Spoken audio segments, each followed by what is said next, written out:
अस्सलामुअलैकुम, आप देख रहे हैं सुबह सवेरे पाकिस्तान और आप सबको हमारी तरफ से सुबह का सलाम। मैं हूँ रमशा कमल। तो प्रोग्राम का आगाज़ करेंगे इस अच्छी बात के साथ कि इंसान चाहे किसी भी ज़िंदगी के शोबे से ताल्लुक़ रखता हो, अगर वो अपनी ज़िम्मेदारियाँ निभाना जानता है तो कामयाबी उसका मुक़द्दर ठहरती है। और कामयाब होने के लिए ज़रूरी है कि आप ज़िम्मेदार हों, आप प्रोफेशनल हों, अपनी तमाम तर ज़िम्मेदारियाँ जो है वो पूरी तरीके से अदा करते हों।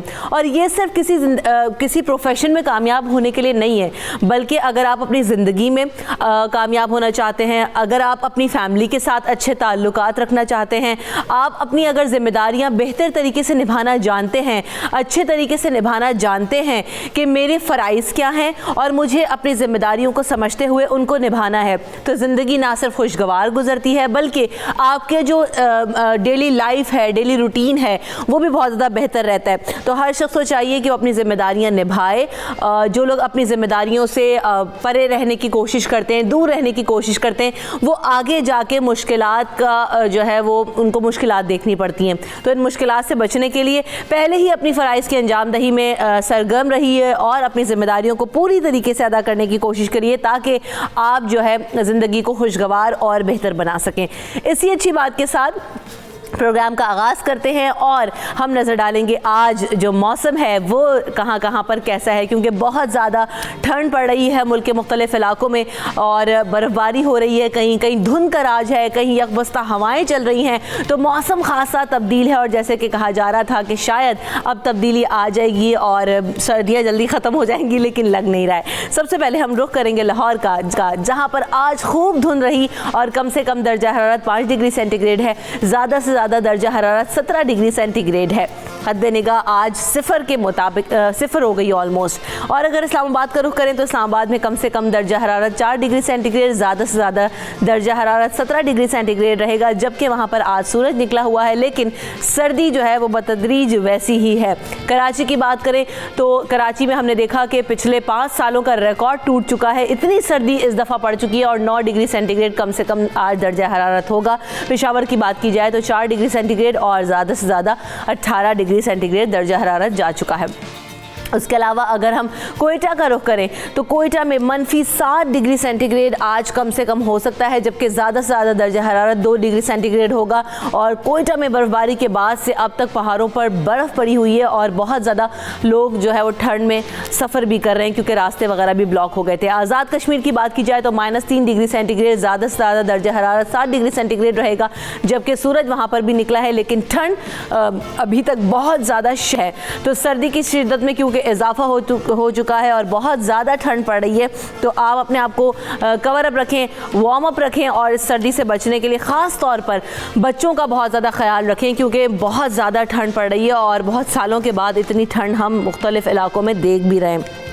और मौसमियाती तब्दीली की जैसे हम बात कर रहे हैं तो कई रिकॉर्ड्स अब तक टूट चुके हैं, लेकिन सर्दी के रिकॉर्ड्स टूट गए हैं, लेकिन बलूचिस्तान, आज़ाद कश्मीर, गिलगित बल्तिस्तान और अगर बालाई इलाकों की बात की जाए तो वहाँ पर इतनी बर्फ़बारी हुई और सड़कें जो हैं वो वहाँ जम गई हैं क्योंकि बर्फ़ इतनी ज़्यादा पड़ी है, घरों के ऊपर बर्फ़ जमा हो चुकी है। और फिर जो इतनी ज़्यादा शदीद बर्फ़बारी हुई तो पहाड़ों पर बर्फ़ानी तोदे गिरे, जिसकी वजह से जो ज़मीनी राब्ता है वो मुख्तलिफ़ इलाकों का मुनक़ता हो गया है। और अफसोसनाक खबर ये भी है कि इन 4 रोज़ में मुख्तलिफ़ लोगों की हलाकतें हुई हैं, उसमें 100 अफराद अब तक जान की बाजी हार चुके हैं। और अगर पर्टिकुलरली वादी नीलम की बात की जाए तो वहाँ पर 76 के करीब हलाकतें हुई हैं क्योंकि जो बर्फ़ानी तोदे वहाँ पर गिरे उसके नतीजे में ये हलाकतें हो रही हैं। जबकि अगर बात की जाए नेशनल डिज़ास्टर मैनेजमेंट की तो वो अपनी कार्रवाइयाँ करने की भरपूर कोशिश कर रहे हैं। इमदादी कैंपेन्स इस वक्त चल रही हैं और लोगों को निकालने की कोशिश की जा रही है। और वज़ीर आज़म इमरान खान ने भी बालाई इलाकों का कल दौरा किया था और इस हवाले से उनको रिपोर्ट भी पेश की गई थी। तो गिलगित स्कर्दू से बात की जाए तो बर्फबारी के तमाम रिकॉर्ड वहाँ पर भी टूट गए। तो जो लोग जाना चाहते हैं घूमने फिरने के लिए, जिनके प्लान्स हैं, वो ज़रा अकॉर्डिंग टू द वेदर अपना प्लान करें क्योंकि ज़मीनी राब्ते भी मुनक़ता हो चुके हैं तो काफ़ी ज़्यादा मुश्किलात भी हो सकती हैं। अभी करंट क्या सिचुएशन है, कहाँ तक इमदादी कार्रवाइयाँ पहुँच चुकी हैं, इसी पर बात करेंगे। हमारे नुमाइंदे कोटली से हमें ज्वाइन कर रहे हैं मोहम्मद अफजल। अस्सलाम वालेकुम अफजल, कैसे हैं आप? और सबसे पहले तो ये बताएं कि आज मौसम कैसा है, ठंड कैसी है, बर्फबारी तो नहीं हो रही है? वालेकुम सलाम वरहमतुल्लाहि वबरकातुहू। जी बिल्कुल, अगर हम ठंड की बात करें तो आज़ाद कश्मीर का मौसम हो, ठंडा ना हो। इस वक्त तो जो है वो शदीद ठंड है, पहाड़ों पे जो है बर्फबारी का सिलसिला दोबारा से शुरू हो चुका है। मौसम इस वक्त जो मैदानी इलाके हैं आज़ाद कश्मीर के वो अबरआलूद है और कहीं कहीं पे धुंध की इतला भी आ रही है और हद निगाह सिफर भी बताया जा रहा है। सही। तो अफजल, इमदादी कार्रवाइयों से मुतालिक बताइए कि जहाँ पर रास्ते मुनक़ता हो चुके थे और जो रास्तों में ब्लॉकेज आ गई थी बर्फानी तोदे गिरने से, क्या रास्ते खोल दिए हैं? नहीं, अभी तक जो हमारे पास इतलात आई हैं कि वादी नीलम का जो जमीनी रास्ता है वो तो बिल्कुल मुनक़ता हो चुका है और जगह जगह से जो है वो पहाड़ जो लैंडस्लाइडिंग हुई है, बर्फानी तोते गिरे हैं, उसकी वजह से जो रोड्स हैं वो बिल्कुल तबाह हो गई हैं और वहाँ से गुजरना नाहाल है। सही।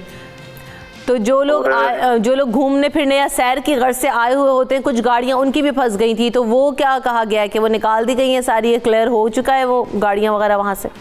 जी, जो स्याह है, स्याहों की अगर हम बात करें तो स्याहों को जो है वो तो उस मकाम के ऊपर पहुंचने ही नहीं दिया गया था। कुछ की गाड़ियां जो है वो जुज़वी तौर पे उनको नुकसान आया था और वो जो फंस गई थी, लेकिन बर वक्त उनको रेस्क्यू करके वहां से बाफाजत तरीके से मुजफ्फराबाद की तरफ जो है मुंतकिल कर दिया गया था। अच्छा अफजल, ये भी बताइएगा, जमीनी राब्ता भी मुनक़ता हो गया था, तो वो बहाल हुआ अब तक कुछ?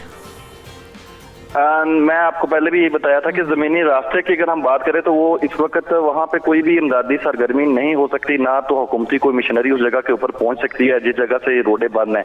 बर्फ जो है वो शदीद पड़ी है और उस वजह से जो रोड्स हैं वो बंद हैं। अगर हम बात करें रेस्क्यू ऑपरेशन की तो रेस्क्यू ऑपरेशन जो है वो इंतहाई सुस्त रवि का शिकार है। उसकी वजह यही है कि मौसम जो है वो ठंड है, जगह जगह पे जो है ना बर्फबारी हो रही है और लैंडस्लाइडिंग के रास्ते हैं। मिशनरी जो है वो उस वक्त तक उस जगह तक पहुंच नहीं पा रही, जिसकी वजह से ये सारी मुश्किलात है और रोड जो है वो बहाल नहीं। तो यकीनन लोग भी फंसे हुए होंगे, उन्हें अशिया खुरनोश की फराहमी वगैरह की गई है, खाने पीने की अशिया पहुंचाई गई है उन तक? क्या इस हवाले से कैंपेन डिजाइन की गई है? अगर हम नीलम वैली की बात करें तो नीलम का जो मुतासरा इलाका है वहाँ पे अभी तक किसी किस्म की कोई जो है तो अमदाद नहीं पहुंचाई गई और ये 2 या 3 इलाके हमें जो है बताए गए हैं जहाँ पे अभी तक जो है वो रेस्क्यू ऑपरेशन शुरू नहीं किया गया। लवात की अगर हम बात करें तो यहाँ पे भी जो है वो किसी किस्म की कोई भी जो है वो अमदाद नहीं पहुंची। हुकूमत आज़ाद कश्मीर और जो है आर्मी ने जो ऑपरेशन किया है उसके जरिए उन्होंने कोई खाने पीने की चीजें जो है कुछ मकामात के ऊपर हेलीकॉप्टर के जरिए पहुंचाई थी और जो मुतासरीन है इस वक्त उनके जो लोह यकीन है जो पाकिस्तान और दूसरे ममालिक में रहते थे वो मुजफ्फराबाद पहुंच गए। उन्होंने यहाँ पे प्रेस कॉन्फ्रेंस भी की। उनका ये कहना था कि हमें जो है हमें हमारे प्यारों की कोई इतला नहीं है, मोबाइल राब्ता भी जो है वो डिस्कनेक्ट है, किसी तरह से भी कोई भी मौसलाती निज़ाम जो है वो बहाल नहीं है और शदीद मुश्किलात का वो शिकार है। उनका ये कहना था कि आज़ाद कश्मीर और हुकूमत पाकिस्तान को चाहिए कि वो यहाँ पे बजाय इसके कि वो खुर्द-नोश की चीजें जो है वो वहाँ पे बचा रहे हैं, उन लोगों को रेस्क्यू करके हेली के जरिए जो है वो वापस लाया जाए ताकि हम अपने प्यारों को देख सके। दूसरी तरफ उन्होंने ये भी कहा कि या तो हमें रेस्क्यू करके वहाँ पे पहुंचाया जाए कि हम उनको मिल सके। शदीद परेशान है कुछ लोगों का ये कहना था कि हमें यही नहीं पता कि हमारे जो प्यारे हैं वो जिंदा हैं या कि चले गए हैं, इस दुनिया से लाशें नहीं अभी तक मिल रही। और जो इतलात आ रही हैं वो ये है कि जो तोतों तले जो लोग दबे हुए हैं बर्फबारी के नीचे जिनके मकानात आगे हैं वो लोगों की तादाद अभी तक जो है वो पूरी तरीके से गवर्नमेंट वो नहीं बता पा रही। अभी तक जिन लाशों को निकाला जा रहा है सिर्फ उन्हीं की इतला आ रही है, लेकिन इससे ज्यादा लोग जो है वो अभी तक नीचे दबे हुए हैं। बिल्कुल, अब तक बहुत सारे ऐसे लोग हैं जिनके बारे में अभी तक पता ही नहीं चल सका है और लोग अपने प्यारों को ढूंढ भी रहे हैं, परेशान भी हो रहे हैं। रेस्क्यू ऑपरेशन चूंकि हर्डल्स इतने ज्यादा आ रहे हैं उसकी वजह से सुस्त रवि का भी शिकार है, लेकिन बहरहाल भरपूर कोशिशें की जा रही हैं कि लोगों को रेस्क्यू किया जाए। ज़्यादा से ज़्यादा बहुत शुक्रिया मोहम्मद अफजल, आपने हमें इस बारे में अपडेट किया।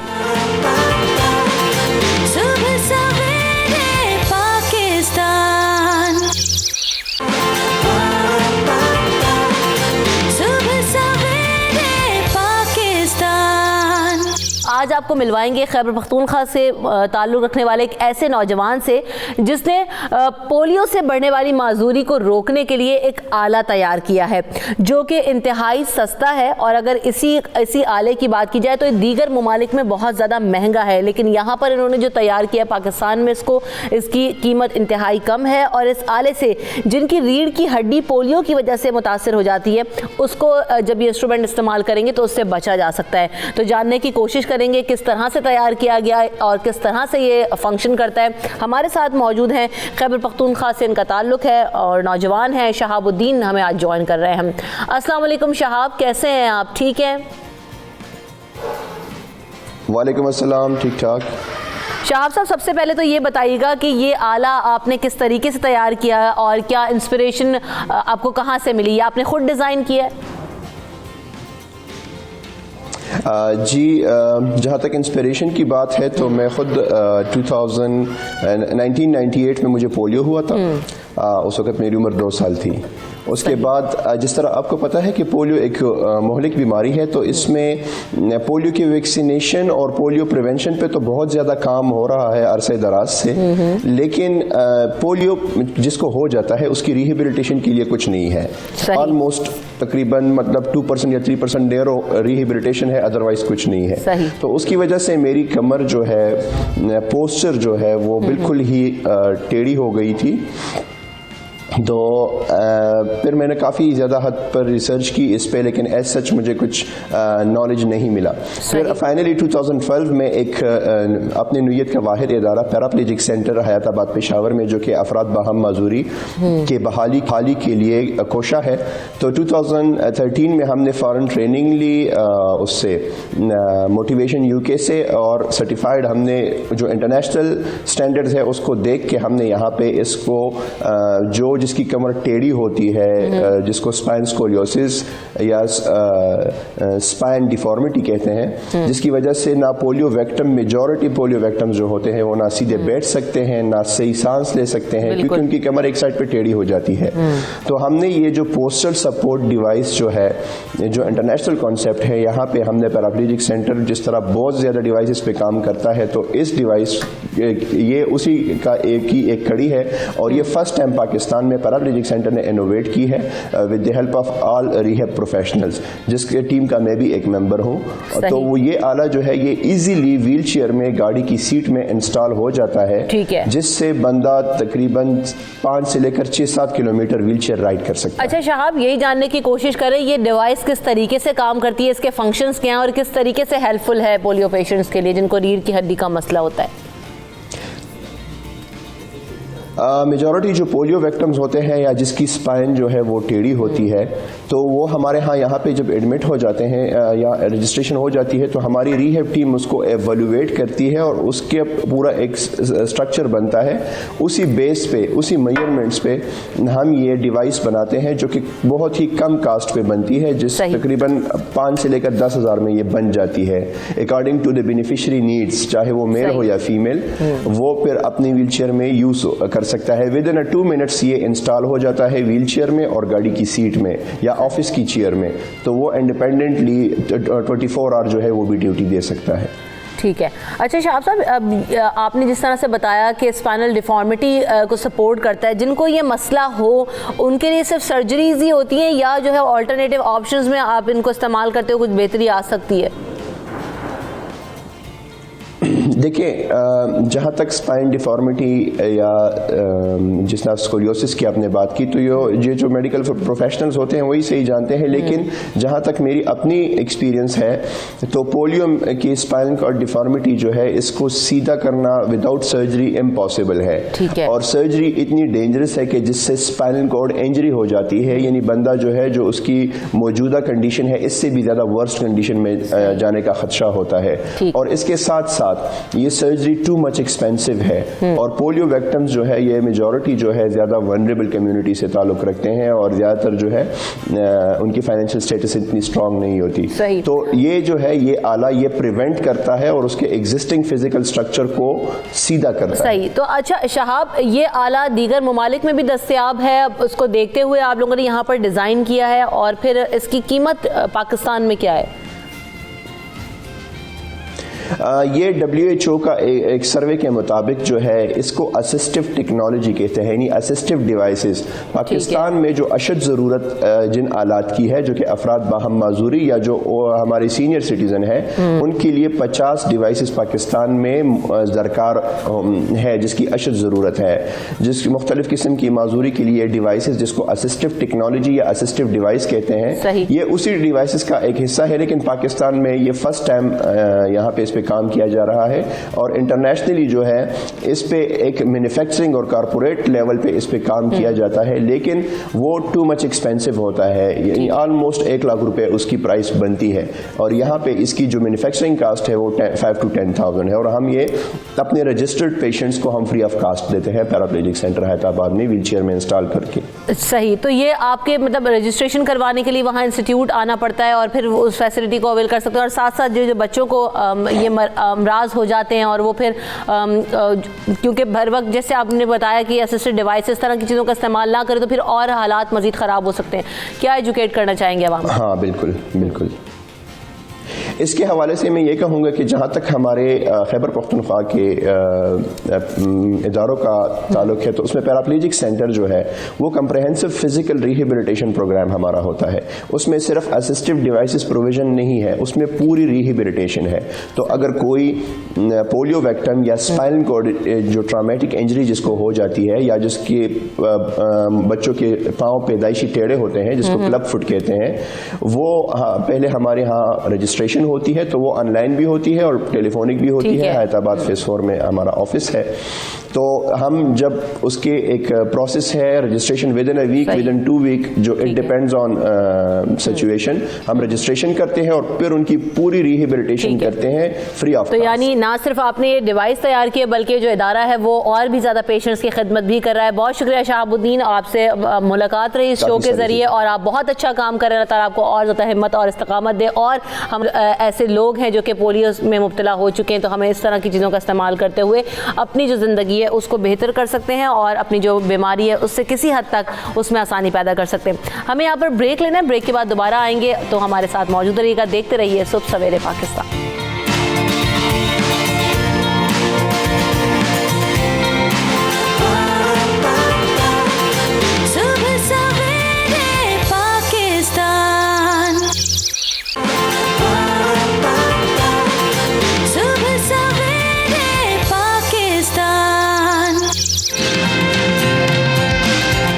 जनाब, आज हम बात करेंगे नेल आर्ट से मुताल्लिक कि ये जो नाखून हैं देखने को तो बहुत छोटा सा बॉडी पार्ट लगता है, लेकिन इसकी सजावट के ऊपर बड़ा जो है ना वो अब काम होने लगा है। क्योंकि किसी भी शख्सियत को या आप ख़वातीन को देखें तो अगर आपने किसी कलर का ड्रेस पहना है उसके अकॉर्डिंग आपके नेल पेंट नहीं लगा हुआ है, तो या उससे मैचिंग का या फिर कंट्रास्ट में, मतलब आपका जो हाथ है वो खूबसूरत लगने चाहिए, फेस खूबसूरत लगना चाहिए। मुँह पर तो ख़वातीन मेकअप कर लेती हैं, लेकिन अक्सर देखते हैं कि हम हाथ जो है वो निगलेक्ट हो जाते हैं। तो फिर नेल पेंट का खासा रुझान रहा। एक ज़माने में मुख्तलिफ कलर्स के नेल पेंट आए, फिर नियॉन पेंट्स आना शुरू हो गए, जिसके बाद नाखूनों को येलो कलर या ऑरेंज कलर और इस तरह के पेंट्स बहुत ज़्यादा फैशन में इन हो गए। फिर हमने देखा कि एक और चीज़ आई, नेल आर्ट। और नेल आर्ट अब इतना ज़्यादा पॉपुलर हो चुका है कि अब उसमें बहुत ज़्यादा वेरिएशन आ चुकी है। पहले तो जनाब फिर नेल पेंट्स को यूज़ करते हुए, ब्रशेज़ और बाकी सारे टूल्स को यूज़ करते हुए नेल आर्ट किया जाता था। फिर बहुत सारे नेल्स पे ऑलरेडी हुआ मिलता है, तो बहुत सारी चीज़ें हैं, वेरिएशंस हैं। ख़वातीन अपने जो फैशन में किस तरह से एडिशन कर सकती हैं और क्या क्या इसके इस्तेमाल के तरीके हो सकते हैं, आज हम उन पर बात करेंगे। और साथ साथ अपने जो नेल्स हैं उनको प्रोटेक्ट आप किस तरह कर सकती हैं, नेल और नेल रिमूवर्स किस तरह इस्तेमाल करने चाहिए, क्योंकि वो डायरेक्टली एक्सपोज होते हैं आपकी स्किन से। तो इन तमाम चीज़ों पर आज हम बात करने की कोशिश करेंगे। जो पैनल हमारे साथ मौजूद है उनका तारुफ आपसे कराती चलूँ। मुझे ज्वाइन कर रही हैं लाहौर स्टूडियोज़ में माहीन, और जो अपना सलून रन करती हैं, साथ साथ जो है वो ब्यूटी इंडस्ट्री में खासी इन रहती हैं। तो आज हम उनसे सारे ट्रेंड्स पूछने की कोशिश करेंगे। और इसके अलावा हिरा हमारे साथ मौजूद हैं जो कि नेल आर्ट की शौकीन है, और आज हम उनसे देखेंगे कि आज वो किस तरह का नेल आर्ट करवाने जा रही हैं। और तानिया होंगी जिसके पास मैं भी आ रही हूँ, सानिया के पास नेल आर्ट खुद भी करवाती हूँ, ज़रा चेक करती हूँ कि आज सानिया मेरे लिए क्या रेकमेंड करती हैं, किस तरह का नेल आर्ट मुझे कराना चाहिए, नेल पेंट कराना चाहिए। और साथ साथ डॉक्टर काशिफ मलिक हमारे साथ मौजूद हैं कराची स्टूडियो से। जो कि स्किन एंड नेल स्पेशलिस्ट है। तो डॉक्टर साहब से जानेंगे कि नेल केयर कितनी इंपॉर्टेंट है और अगर प्रॉपर्ली ट्रीट ना किया जाए तो क्या क्या बीमारियां हो सकती हैं। सो स्टार्टिंग विद माहिन, किस तरह के ट्रेंड्स हैं? मैं तो जा रही हूँ सानिया के पास क्योंकि अभी मैंने नेल पेंट नहीं लगाया हुआ, तो आज मैं जो अपना सारा शौक मैंने आपको आते ही कहा कि आप नेल पेंट लगाएं। आज सबसे पहले मुझे आते ही जो है ना वो यही कहा है माहिन ने कि आपने क्यों नहीं लगाया, तो मैंने कहा मैं आपका इंतजार कर रही थी। तो माहिन सबसे पहले तो ये बताएं कि किस तरह के जो नेल आर्ट के ट्रेंड्स हैं वो मार्केट में इन हैं और कितनी वेरिएशन अब इसमें आ चुकी है। जी बिल्कुल, देखें जिस तरह से मेकअप ज़रूरी है ना और फेस की बेस ज़रूरी है। अब आपने अक्सर देखा होगा कि लोग अपना चेहरा तो बड़ा प्यारा कर लेते हैं, लेकिन जब हाथ ऐसे करते हैं तो हाथ भी उतना ही मैटर करते हैं। मतलब और आपने माशाल्लाह कितना खूबसूरत ये वाला नेल पेंट जो है इसका नाम क्या है? ये कौन सा आपने लगाया है? मेटालिक है? हाँ जी, नो ये इसमें थोड़ा सा शाइन है, ये जेलिश है। इसके इस नेल पेंट के अंदर ही शाइन है लाइट सी, मतलब ये मैट नहीं है, मतलब शाइनी नेल पेंट है। सही। तो इसी तरह से आपको अच्छा नेल पेंट जो है वो खूबसूरत, आपके हाथ भी अच्छे लगते हैं, रिंग्स पहनने का भी मज़ा आता है। ज्वेलरी हाथों की भी इतनी ही इंपॉर्टेंट होती है जितनी गले की और इयररिंग्स की होती है। अगर हाथ अच्छे ना हो तो महंगे से महंगा जेवर या ज्वेलरी आप पहनने को फ़ायदा नहीं है। तो इसलिए हाथों की केयर भी उतनी ही ज़रूरी है। और प्लस आजकल तो नेल आर्ट का इतना फैशन है कि मैं समझती हूँ कि किसी बर्थडे पार्टी का अलग नेल आर्ट है। ओह हाँ जी हाँ। और अब तो ये देखें ना कि आप जो माइयों का फंक्शन होता है उसका अलग नेल आर्ट है, बिल्कुल। मेहंदी का अलग नेल आर्ट है, थोड़ा सा हम ग्लिटरी कर देते हैं मेहंदी का नेल आर्ट, थोड़ा फैंसी कर देते हैं। माहिन पहले बड़ा मायूब समझते थे कि येलो कलर कौन लगाता है नेल पेंट में, आप देखिए और अब माइयों मेहंदी में येलो कलर बकायदा लगता है। और वैसे भी विंटर्स में भी खवातीन येलो लगाती हैं। येलो कलर मैट में भी बहुत अच्छा, और येलो गोल्ड कलर भी बहुत इन है फैशन। सही। येलो के साथ आप ग्रीन नेल आर्ट बहुत अच्छा कर सकते हैं और बड़ा उसमें बीड्स भी लग सकते हैं। येलो पे आप ग्रीन बीड्स लगा सकते हैं, उसमें छोटी छोटी से मोती लग सकते हैं ऊपर ग्लू से, वो बहुत खूबसूरत लगता है। मतलब प्रॉपर माइयों का एक नेल आर्ट है। वैसे फ्रेंच भी अच्छा लगता है माइयों पे क्योंकि ब्राइड बड़ी सिंपल से एक लुक में होती है। फ्रेंच नेल आर्ट भी अच्छा लगता है। आप फ्रेंच को आप डिफरेंट शेड्स में ले लें। फ्रेंच नेल वो जो आगे से कॉर्नर्स हम वाइट करवा लेते हैं, थोड़ा सा आप देखें ना, डिपेंड ये भी करता है कई दफ़ा के हमारे हाथों की शेप कैसी है, यू नो। मतलब अगर आपने फ्रेंच नेल आर्ट कराना है तो ये नहीं कि आपकी फिंगर्स थोड़ी मोटी हैं, मतलब हेल्दी हेयर्स हैं तो आप फ्रेंच पे ना जाएं। सही। मतलब फ्रेंच शेप में ना जाएं। अगर आपने ऊपर फ्रेंच नेल आर्ट कराना है ओके, बट थोड़ा अपने नेल्स को शार्प कर लें। ठीक है ना।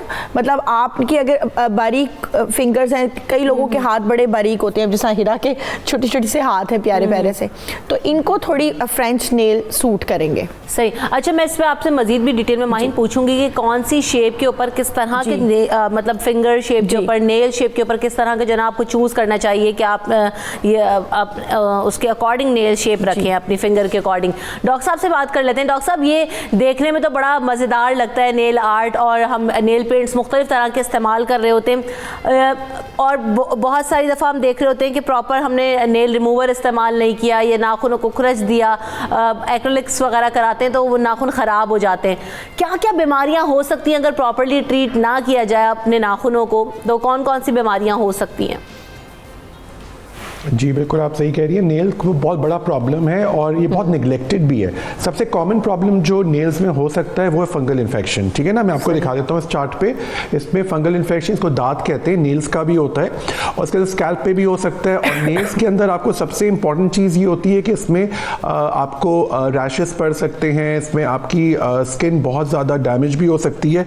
तो ख्याल रखिएगा कि इसमें स्टीरॉइड्स नहीं लगाने। अक्सर ये हाउस वाइफ्स को होता है जो कि बहुत ज़्यादा बर्तन धोती हैं, कपड़े धोती हैं, टमाटर या ये सब खाना पीना होता है उसकी वजह से। तो उसके लिए बेस्ट ये कि वो एक वाइट रंग का कपड़े का एक दस्ताना खुद बना लें घर पे, और फिर वो पहन के किया करें, क्योंकि उनको बेसिकली वाटर से नहीं होता, उनको जो अर्क लग रहा है या जो आपका डिटर्जेंट है उसकी वजह से हो रहा है। अब काम भी ज़रूरी है तो वो आप अवॉइड नहीं कर सकते, लेकिन अक्सर लोग बहुत लेट हमें प्रेजेंट करते हैं तो हमें ट्रीटमेंट देना होता है। एंटी एलर्जिक्स भी बहुत ज़रूरी होती है इसके अंदर। और ये ख्याल रखिएगा कि नेल्स के अंदर सबसे इंपॉर्टेंट चीज़ ये है कि इसका जो ट्रीटमेंट है लंबा चलता है, तो कम से कम पेशेंट को बता दीजिए कि 1 से 3 महीना, लेकिन ऑफ कोर्स आप नेल पॉलिश लगा सकते हैं कि उसके ऊपर आप बहुत ही अच्छी तरह से आप चीज़ें कर सकते हैं। एक बहुत कॉमन प्रॉब्लम आती है नेल्स के टूटने की वजह। सबसे कॉमन चीज़ है वो है कि आपके अंदर हीमोग्लोबिन की कमी होती है। आपको पता है हमारे अक्सर फीमेल्स मटन और बीफ नहीं खाती हैं, वो कहती हैं कि हमें से बदबू आती है या वेट बढ़ जाएगा।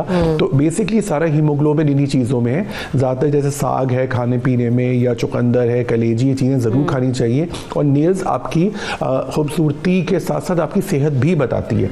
नेल नहीं बढ़ रहे हैं आपके, नेल जो आप नेल के टूटने की बात कर रहे हैं, जब नेल्स टूटते हैं तो उसकी वजह क्या होती है? क्योंकि ये भी कहा जाता है कि कैल्शियम की कमी है जिसकी वजह से नाखून टूट रहे हैं, प्रॉपर इनटेक आपका कैल्शियम का नहीं है जिसकी वजह से आपके नाखून खराब होते हैं और ख़वातीन के नाखून टूटते हैं। जी बिल्कुल आप ठीक कह रहे हैं। नेल्स की बहुत सारी वजूहत हैं। उसके अंदर सबसे पहले आप एक CPESR टेस्ट होता है जो कि आप हीमोग्लोबिन का करें, तो 90% हमारे पास हीमोग्लोबिन की कमी से लोगों को होता है, आयरन डेफिशिएंसी, एनीमिया की वजह से, क्योंकि आपके जो नेल्स हैं ना वो बंद चमचे की तरह बन जाते हैं, स्पून शेप्ड हो जाते हैं, कोलोनाइकिया जिससे हम कहते हैं अपनी लैंग्वेज में। तो ये ख्याल रखिए कि आपका जो इंटरनल है वो आपका नेल्स पर आके दिखता है। साथ साथ फिर ये भी होता है कि नेल्स आपके सही हैं, थोड़े से टूट रहे हैं लेकिन उनका शेप अच्छा नहीं है, शाइन नहीं है, तो मैंने बड़ा आसान सा आपके लिए स्प्रे बना दिया है। इसका नाम ही आदाब स्प्रे है, ADAB। ताकि वो तो ये मैं आदाब करते हुए आपके नाखून जो है बहुत ज़्यादा खूबसूरत लगे डॉक्टर साहब। आदाब करते हुए नाखून भी खूबसूरत दिखे जी। तो ये बहुत इजी है, ये एक स्प्रे बना लीजिए आप। A से है अदरक का पेस्ट, अदरक का पेस्ट आप 1 चम्मच लीजिए, साथ साथ AD से अदरक का पेस्ट है, A से एलोवेरा जेल 1 चमचा, ठीक है, और साथ साथ जो आखिरी में है बीटा मेथेसोन लोशन। बहुत इजी है, तो आप इसको आराम से अपने नेल्स के ऊपर इसको अपने स्प्रे बॉटल में रख लीजिए, स्पेशली मेल्स के लिए भी फीमेल्स के लिए भी, कि रात में सोने से पहले इसको नेल्स के ऊपर स्प्रे कर लीजिए। अच्छा ये ख्याल रखिए कि उसी वक्त कर सकते हैं जब आपको कोई और डिजीज ना हो, कि सिर्फ नेल की खूबसूरती के लिए, शाइन के लिए, पॉलिश के लिए बहुत जरूरी है, क्योंकि नेल्स आपका बहुत ही इंपॉर्टेंट असासा है। अच्छा बहुत डॉक्टर साहब इस पे भी मैं बात करूंगी कि ये जो नेल शाइन नहीं होता, मैट बहुत ज्यादा हो जाते हैं लोगों के, ड्राई हो जाते हैं और उसके ऊपर जो है निशान से पड़ जाते हैं, उनको कैसे प्रिवेंट कर सकते हैं, इस पर मैं बात करूँ। लेकिन सबसे पहले जरा अपना नेल दिखा दूं, चूंकि मेरे नेल बड़े नहीं है, मेरा बेटा छोटा है, लेकिन आपने बड़ी खूबसूरती से जो है ना वो सानिया मेरे हाथों पे नेल पेंट लगाया और बहुत ज़्यादा खूबसूरत लग रहे हैं। Thank you so much. वाकई बड़ा चेंज आ जाता है जब आपका नेल पेंट लग जाए, तो मैचिंग का ड्रेस हो, आप गुड फील करते हैं, जैसे अभी मैं कर रही हूँ। पता है क्या बात है, यही बात है, जैसे हम मेकअप करके सो नहीं सकते, मतलब मैं बड़े रूटीन में नेल पेंट भी लगा लेती हूँ, लेकिन मैं साथ ही रिमूव भी कर लेती हूँ। अच्छा। और आप साथ ही अपने नेल्स पे ऑयलिंग ज़रूर करें, मतलब ताकि आपके नेल्स ड्राई ना हो, मतलब प्रॉपर रात को हम अपने सिर्फ नेल की टिप्स पे ना थोड़ा सा ऑलिव ऑयल लगा लें तो आपको कुछ भी नहीं होता, आप चाहे रोज नेल पेंट लगाएं, कोई मसला नहीं है। वो जो डी कलर हो जाते हैं नाखून, वो भी नहीं होते फिर उसकी वजह से। थोड़ी ऑयलिंग करें उनमें, मतलब आपने यूज किया आप साथ ही रिमूव कर दें। हम लोग तो हफ्ता फिर लगे भी रहने देते हैं ना, ये चीज गलत है, फिर येलो हो जाते हैं नेल्स, टूट भी जाते हैं, मतलब खराब हो जाते हैं। सही। अच्छा मेरे साथ तो सबसे बड़ा मसला ये होता है माहीन कि जैसे ही मैंने नेल पेंट लगाया वो ड्राई नहीं होता, और मैं किसी और चीज में, क्योंकि मुझे जल्दी बहुत होती है तो मैं इतना पेशेंटली वेट नहीं कर सकती, तो कैसे जल्दी से ड्राई करने के लिए कोई ट्रिप है कि फटाफट जो है ना बिल्कुल पंखे के आगे जाने के अलावा आजकल तो वैसे भी नहीं जा सकते पंखे के। आजकल मशीन्स होती हैं ऐसी ड्राई मशीन्स, आप उसमें रख लें तो जस्ट विद इन सेकंड्स, कुछ मतलब 5 to 10 सेकंड्स आपके जो नेल पेंट है वो ड्राई हो जाएगा। सही। और एक वो देसी टोटका भी तो है ना जो वो वर्क करता है कि पानी का ग्लास लें, आप ठंडे पानी में कर लें आप डिप, लेकिन फिर भी आजकल मशीन्स भी हैं, अगर आपका ज्यादा यूज है तो आप वो एक मशीन घरों में कर लें। अच्छा वो बजट फ्रेंडली है, सस्ती होती है कि घरों में हर कोई ले सकता है? ज्यादा महंगी नहीं है, मतलब उसमें भी यही है क्वालिटीज कि थोड़ी सस्ती वाली भी एक प्रोफेशनल है, तो आप नॉर्मल जैसा हेयर ड्रायर्स होती हैं, देखिए ना महंगी ड्रायर्स भी होती हैं नॉर्मल रूटीन की। बिल्कुल बिल्कुल बिल्कुल, हर चीज के 2 प्रोडक्ट्स होते हैं। ठीक है। तो हमारे साथ 2 कॉलर्स मौजूद हैं, लेकिन मैं चाहती हूँ पहले कॉलर्स को भी शामिल गुफ्तगू कर लूँ, और हेरा के नेल पर हम चाहते हैं कि वो अब जो है वो मजीद किस तरह का नेल आर्ट कराना चाहती हैं, वो सानिया के पास चली जाएं हेरा आप, और फिर आपसे भी गुफ्तगू करते हैं कि आपको किस तरह का नेल आर्ट वगैरह पसंद है और क्या शौक है। तो पहले 2 कॉलर्स को शामिल कर लेते हैं। अस्सलाम वालेकुम खुर्रम, कैसे हैं आप? खुर्रम की कॉल ड्रॉप हो गई। खुर्रम आजकल जो है ना वो जल्दी में कॉल कर रहे हैं, कल भी कॉल ड्रॉप हो गई थी। अस्सलाम वालेकुम सना, कैसी हैं आप? वालेकुम अस्सलाम, सलाम मैम, बहुत अल्लाह का करम है और आप माशाल्लाह आज वाकई बहुत अच्छी लग रही हैं, बहुत Thank अच्छी you ड्रेस so है much, आपकी और सना। माशाल्लाह नेल पेंट आपके बहुत अच्छे लग रहे हैं, बहुत सूट कर रहे हैं आपके। Thank you so much. तो आज फातिमा खुश हो जाएंगी जो है ना। तो सना कैसी हैं आप क्या सवाल करना चाहेंगी? अल्हम्दुलिल्लाह मैं बिल्कुल ठीक हूँ मैम। मुझे पूछना है कि मैं एक हाउस वाइफ हूँ और घर में सारे काम काज करते हुए और हाथ काफी डैमेज हो जाते हैं। सही। तो प्लीज भी आप हमें ऐसा टोटका बताएं कि हमारी हाथों के काम भी हम करें और हाथों की शाइनिंग भी ना जाए। ठीक है, तो माहिन कुछ रेकमेंड कर सकती हैं? जी, सबसे कि कैसे पहले तो हाथों की केयर कैसे करें? जी, सबसे पहले तो ना आप प्लीज़ हमारी जो जितनी भी लेडीज़ हैं वो ग्लव्स ज़रूर पहने, अच्छे से ग्लव्स ज़रूर लें। अब बर्तन मतलब हम लोग धोते हैं या हम सारे काम करते हैं, ग्लव्स नहीं पहनते, ये एक मेन रीज़न है कि हमारे सबसे पहले हाथ डैमेज होते हैं। और उसके बाद हम लोग इतनी इतनी महंगी क्रीम्स लेते हैं। काइंडली अपने हाथों के लिए बेस्ट है अगर हम बिल्कुल खालिस ऑयल ले लें, कोकोनट ऑयल ले लें। आजकल विंटर में बहुत रिच होता है, उसमें मॉइस्चर बहुत होता है, आपके हाथ ड्राई नहीं होंगे। सबसे पहले हमारे हाथ ड्राई होते हैं, ज़ाहिर है पानी में रहते हैं, कपड़े भी बच्चियां धोती हैं, बर्तन भी धोती हैं, सब्ज़ी काटती हैं, टक लग जाते हैं। तो जो ऑयल है वो आपके हाथों को बहुत अच्छा मतलब ट्रीटमेंट, एक तरह का समझ लें फर्स्ट ट्रीटमेंट आपके। सही। तो क्रीम्स जो है वो आप रात में, अगर आपके पास ज़्यादा क्रीम्स है तो आप रात में लगा लें, लेकिन ऑयल फौरी तौर पे आप ऑयल है। तो यानी प्रॉपर मॉइस्चराइज रखें। और दूसरी बात है, अब तो सना एक कुछ इस तरह के ग्लव्स भी आ गए हैं कि आपको बर्तन धोते में वो स्पंज वगैरह इस्तेमाल करने की भी जरूरत नहीं है, वो ऑलरेडी उसी में सोप लगा और हाथ फेरो, बर्तन साफ हो जाता है। बड़े मजेदार है वो, आप सर्च करें आपको मिलेंगे, वो बहुत ज्यादा इतने कोई एक्सपेंसिव भी नहीं है।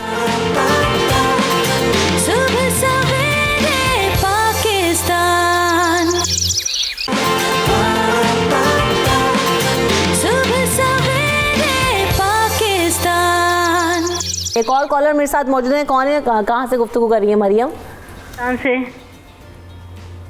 और मेरा पूछना ये है कि मेरे नेल्स में गड्ढे पड़ जाते हैं और इस शिद्दत से गड्ढे पड़ते हैं कि मेरे नेल्स के जो कॉर्नर है उस पर शदीद दर्द शुरू हो जाती है और मेरे नेल्स बढ़ते भी नहीं हैं। आया अगर मल्टीविटामिन खाती हूँ तो उसके बाद मेरे थोड़े से नेल्स बढ़ते हैं, ये गड्ढे खत्म हो जाते हैं। ये नेल्स में गड्ढे पड़ना और तकलीफ दे होता है, ऐसा क्यों होता है? नेल्स ठीक है, तो डॉक्टर साहब से पूछते हैं आपका सवाल का जवाब। डॉक्टर साहब, ये नेल में गड्ढे पड़ जाते हैं और फिर उनको तकलीफ होती है, नेल काट भी लें तो दर्द बहुत ज्यादा होता है उनको, मल्टीविटामिन खाती हैं तो ही सिर्फ नाखून थोड़े बहुत बढ़ते हैं। जी बिल्कुल, मैं इनको सबसे पहले कुछ ब्लड टेस्ट दिखाना चाहता हूँ, ये आप ज़रूर करवा लीजिए। एक IgE ब्लड टेस्ट है, CPESR, हार्मोन्स का है T3, T4, TSH, RBS और LFT।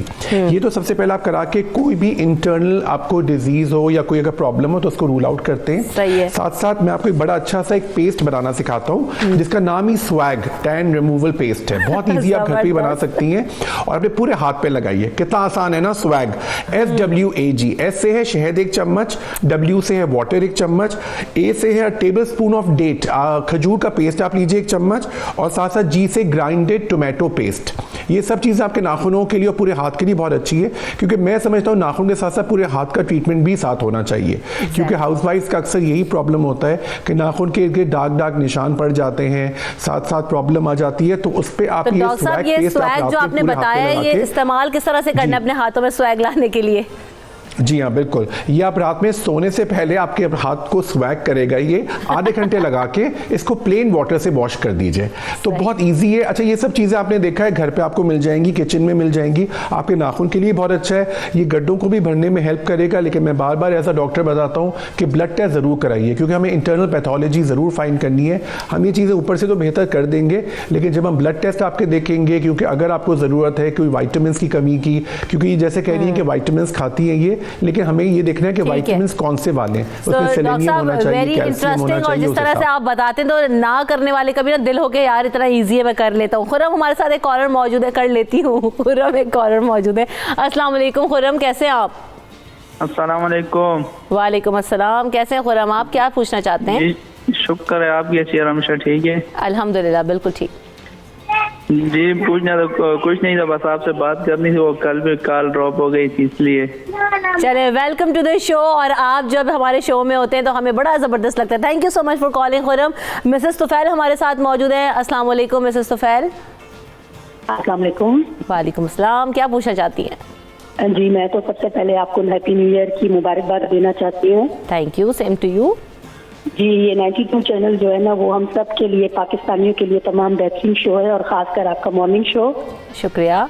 क्या पूछना चाहती जी हैं आप सुफैल? जी, मैं माहिन से पूछना चाहती हूँ कि जो है ना आप जो है ना यंग गर्ल्स के लिए नाइट क्रीम के लिए या उसके लिए अलाउ करती हैं? क्या कह रही हैं? किस चीज़ के लिए? जो हमारी यंग गर्ल्स हैं उनको कौन सी एज में जो है ना अपनी केयर ज़्यादा करनी चाहिए? ठीक है, अच्छा वो एक अच्छा इस सवाल में आपको मोड़ करके बताती हूँ पूछने। महविश हमारे साथ मौजूद हैं। अस्सलाम वालेकुम महविश, कैसी हैं आप? वालेकुम मैम, आपकी आज बहुत अच्छी लग रही है माशाल्लाह। मेरी बहुत ख्वाहिश थी बनाई मॉर्निंग शो में call. So welcome to the show Mahwish, क्या पूछना चाहती हैं? और माशाल्लाह इस चैनल से और माशाल्लाह मॉर्निंग शो से इससे में बहुत सी मोटिवेशन मिलती है। बहुत अच्छा शो है आपका। अल्लाह आपको हमेशा खुश रखे, यूं हमेशा खिलाती रहे। अल्लाह ताला आपको भी बहुत ज़्यादा खुश रखे महविश। आमीन आमीन। मैम ने पूछना चाहती है, अभी मैं बता रही थी कि वो ये ग्लव्स लगा के काम करें, बर्तन धोएं। मैम मतलब यूँ हम कैसे करें? यूँ ग्लव्स लगा के तो काम करना वाकई बहुत मुश्किल होता है। यूँ बर्तन धोएं, कपड़े धोएं, घर के काम करें, हाथ काफ़ी डैमेज हो जाते हैं ग्लव्स के अलावा तो वाकई।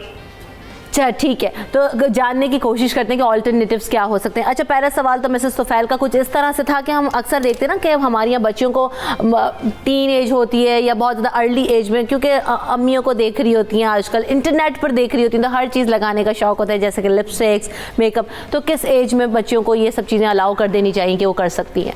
वैसे मैं समझती हूँ कि सबसे पहले बच्चियों को वाकई ही नेल्स का बहुत शौक होता है। बिल्कुल, मेरे नेल्स किस तरह से बढ़ेंगे। और मुझे याद है कि मतलब मैं खुद जब मतलब कॉलेज में गई थी या 10th में थी, तो सबसे पहले मैं वो ना लहसुन पकड़ के ना यूँ रगड़ा करती थी मतलब बड़े हो जाए, हाँ बड़े हो जाएं जल्दी से।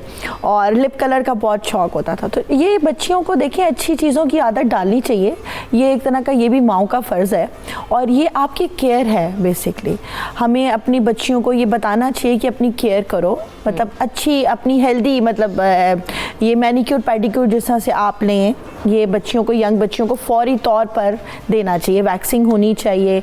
अगर आप, मैं आईब्रोज़ के हक में नहीं हूँ वैसे ज़्यादा कि आप मतलब अर्ली एज शो फ़ौरन ही इनोसेंट लोग ख़त्म हो जाते हैं। अपर लिप्स करा लें, थ्रेडिंग वगैरह करा लें, लेकिन यंग एज में ये बच्चियों को बताना चाहिए कि आप अपनी सफाई का, मैनी पैडी का, अपने नेल्स का, अपनी स्किन का ख्याल रखें। मतलब लाइट सी सा क्लेंजिंग है, क्योंकि बच्चियाँ जाती हैं, आपने नोट किया होगा कॉलेज यूनिवर्सिटी में उनके बड़े पोर्स ओपन हो जाते हैं, ऑयल आ जाता है, वही ब्लैक हेड्स बन जाते हैं क्योंकि वो केयर नहीं करती। और एक्नी भी हो जाता है। एक्नी भी, और यंग एज में देखिए एक्नी इसीलिए होती है कि हम लोग केयर नहीं करते अपनी स्किन की। ठीक है। अच्छा डॉक्टर साहब, ये जो हम बात करते हैं बार बार जो नेल है, नेल पेंट उतारते हैं जब हम लोग, तो मुख्तलिफ रिमूवर्स मार्केट में आते हैं, अवेलेबल होते हैं। क्या इनसे भी डैमेज हो सकता है अगर लो क्वालिटी का आप नेल रिमूवर चूज़ कर लें, क्योंकि डायरेक्टली एक्सपोज होता है आपका नेल और स्किन इन रिमूवर्स के थ्रू? जी बहुत अच्छा सवाल है आपका, बिल्कुल सही कह रही हैं। इसमें आपको स्टैंडर्डाइज्ड नेल रिमूवर्स यूज़ करने चाहिए। ठीक है। जिसके अंदर क्वांटिटी एसीटोन की और सबकी सही होनी चाहिए, बिकॉज और बहुत देर तक नहीं छोड़ के रखना है उसको।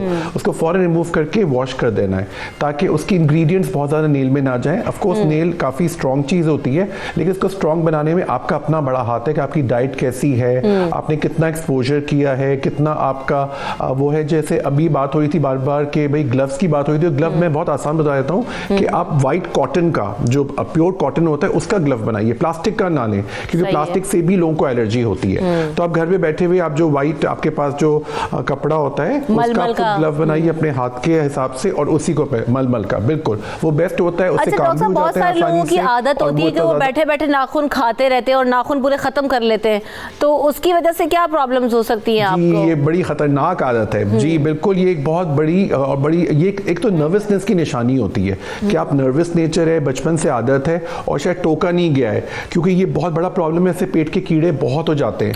उसके ज़्यादा अपने पेशेंट्स देखेंगे या बहुत दुबले होते हैं या बहुत मोटे होते हैं। उसकी वजह से सारा जो नेल्स के अंदर जो आपका जो गंद होता है या आपका मैल होता है वो पेट में डायरेक्टली जा रहा होता है। तो ये तो अवॉइड आपको बिल्कुल करनी चाहिए। इसका सबसे अच्छा तरीका ये होता है कि उस बच्चे के नेल के ऊपर कत्था लगा दें ताकि वो बच्चे के मुंह में जाए तो वो कड़वा टेस्ट है उसके, तो वो हल्के हल्के वो ठीक हो जाएगा इंशाल्लाह। लेकिन इसको तंबी करना चाहिए चाहिए, और ये बचपन से आदत बनती है और ये बहुत खतरनाक हो सकती है, क्योंकि अगर पेट में कीड़े हो गए आपके तो आपका नेल्स भी खराब, आपकी स्किन भी खराब, आपकी ओवरऑल वेल बीइंग, पढ़ाई में भी अच्छा नहीं होगा बच्चा, उसकी ग्रोथ भी नहीं होगी सही। तो नेल्स खाना तो बहुत ही खतरनाक चीज़ है और उसको बहुत स्ट्रांगली, बहुत ही सख्ती के साथ माँ बाप को, टीचर्स को इस पर एक्शन लेना चाहिए। बिल्कुल, और बच्चों को जरा वो वाकई जिस तरह डॉक्टर साहब कह रहे हैं शुरू में ये आदतें खत्म कर दी ना तो फिर बड़े बच्चे आगे जाके उनको छोड़ देते हैं। हमें यहाँ पर क्योंकि ब्रेक लेते हैं, ब्रेक के बाद वापस आएंगे तो देखेंगे कि नेल आर्ट हमारा कहाँ तक पहुंचा है और कुछ एक्रिलिक्स नेल्स वगैरह के बारे में भी बात करेंगे after this break. So stay tuned in सुबह सवेरे पाकिस्तान।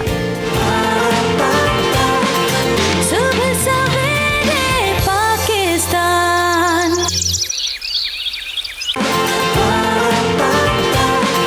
सुबह सवेरे पाकिस्तान।